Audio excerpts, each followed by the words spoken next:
सिंह राशि आ सिंह लग्न आपणक पई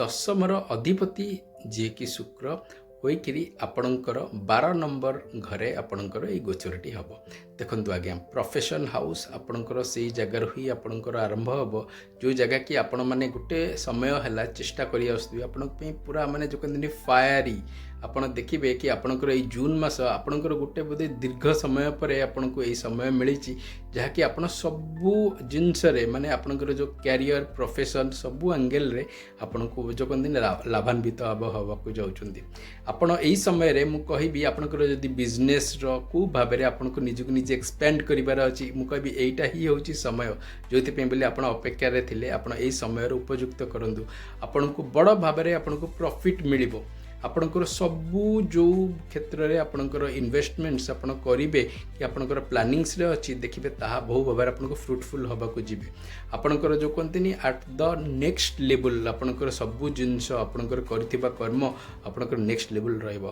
केवल गोटे जिनस आपको टी रिलेशनशिप रे बहुत केयरफुल रहा पड़ो कारण आपन 12 नंबर घरे यही जिनसटी हाँपाई जाऊँगी रिलेशनशिप मु कहबी अटमोस्ट केयर बाकी एडुकेशन है आपण स्वास्थ्य है जहाँकि ठीक ठाक मॉडरेट जोटा आम कहीपर किंतु आपण प्रोफेशन क्लाउड 9 आशा करुँची आपणकर ये समय शुभमय हो।